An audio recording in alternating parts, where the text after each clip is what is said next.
Congratulations, you're starting to write the copy for your website.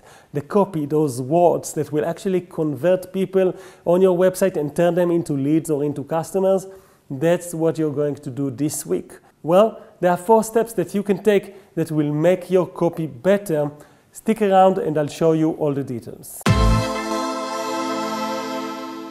When you're writing copy for your homepage, the first step should be research. Research copywriting, research copy for websites. Copy are every word you use that convinces people to do something, to take action. Usually a website needs to convert people from traffic into leads. So a lead is someone that you already know how to contact back. But not always. Sometimes you want it to also convert people into sales. So they are in touch with you, but they also make a decision to buy your stuff, your service, your product. So the research is super important. And specifically about copywriting, you always win when you improve your copywriting skills and you know more about copywriting. That's because words, copy, is used in marketing pretty much everywhere. On your flyers, on your business card, on social media, on your website, everywhere you need to know what are the words that you're going to use. And that's why you always win when you do a little bit of research and improve your skills. There are a lot of tips out there about better headlines, about emotive words, about power words, about how you slice a sentence into many smaller sentences so that it's easier to read, because the paragraph is so hard to read. Some people even say the paragraph is dead. You can't really use paragraphs. You have to slice all the lines into shorter lines so that it will look like you're talking with a friend in a coffee shop, which is what I call the talkative principle. So step 1, just enjoy it. Do some research. Read a book about copywriting or an article about copywriting. You can spend even just 1 hour of listening to an audiobook about copywriting. And I'll put a few recommendations on the description below for a few resources. Step 2, you need to write the topper. The topper is also called above the fold, and it has to answer 3 questions about your business. Now, I don't know your business necessarily yet, so I'm not sure what are your specific 3 questions. You need to put yourself into the customer's shoes and think about what are their most pressing 3 questions.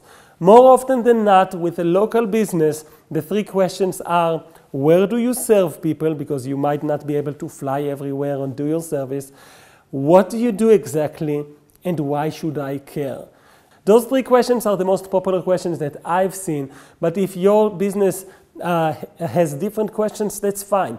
More likely than not, one of those questions still apply. Probably why should I care and what do you do will apply. But you need to know what are your 3 questions, and you need to answer those 3 questions all within the copy of the topper.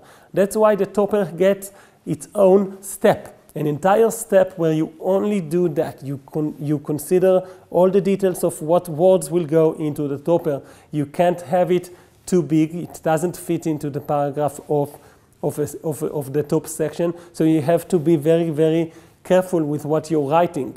And you need it to flow nice, and you need it to be in the introduction, and you need it to be benefit-oriented, and so on.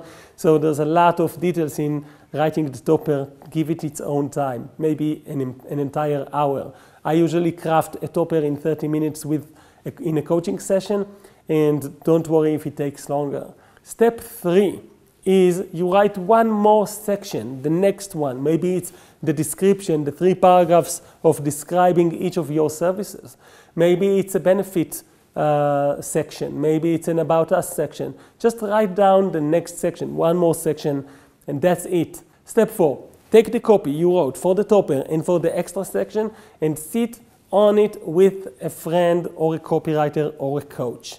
I love working with copywriters. I'm a copywriter myself, and the reason is that those people understand copy. They understand how to change the words order, how to shorten it, how to make your message more concise, how to keep the big idea of the copy into one big idea, how to ask only for one thing at a time, how to choose which words should be bold and bigger and which not.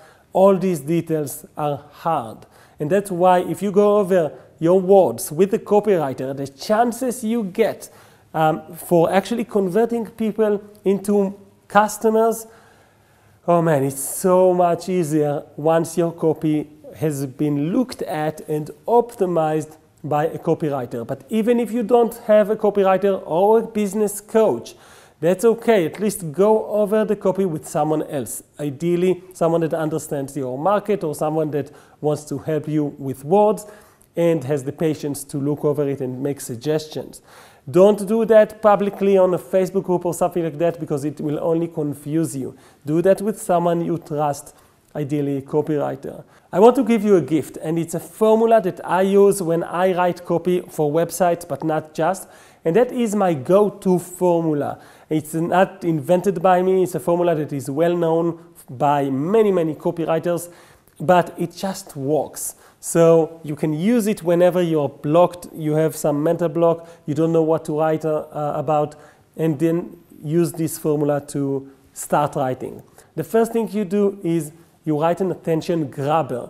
An attention grabber is something like 8 to 12 words that after you read them, you have to continue reading because something about that line just makes you very curious. For example, many people know that it's important to do this before you go to work. And then what is this, right? So it creates an attention. The next thing you need to do is to present a problem or a story to the people that you got their attention. A problem is interesting because people are interested in problems. It's something that's just, it creates curiosity about how big is the problem or what is the solution. Stories are interesting because there's a conflict in the stories. There's a problem for the hero of the story. So by using a story or a problem, you're basically doing the same thing. You're presenting to people that read your copy something that is interesting for them. And then after that, you either agitate the problem or you share details that are interesting about the story. Agitating the problem is important. If you're not willing to make the problem harder for your customer so that you could solve them, you pretty much don't care enough about your customer. This is pretty much a prerequisite for business and for marketing to be willing to talk about the problems that you solve, but also to know the details of those problems and talk about them in a way that agitates people. I love the lines, and the worst part is, and it even gets worse. It just clearly puts the agitate in front of people and they are interested and agitated. So what do you want once you get agitated by a problem? You want a solution. That's the next thing you're going to write about. What is the solution? This is where you pitch. You tell them what is your solution. After you tell them what is the solution, you have to tell them what are the proofs that you've got, 3 pieces of proof to be exact, that will show that you can actually provide the transformation and the benefits of your solution. And then finally you have a call to action line. And inside the website, the call to action might be, so click the button to learn more. It might be, so scroll to the gallery and enjoy the pictures. And it might be, call me now and we'll talk. Either way, you have to have a clear call to action at the end of each paragraph or section in your site. These are the 4 steps for writing the copy for your website. As you've seen, it doesn't include the entire copy, it's just 2 sections. That's pretty much what I expect you to do in 1 week, and then later on it becomes easier and you can write even 5 or 6 or 8 sections in the second week. Pretty much in 2 to 3 weeks you'll be done and your entire homepage will be ready in terms of copy. In the comments below, I want to see the problems that you're going to talk about in your copy so that people will be immersed into what you write and will be interested in it. See you in the next video.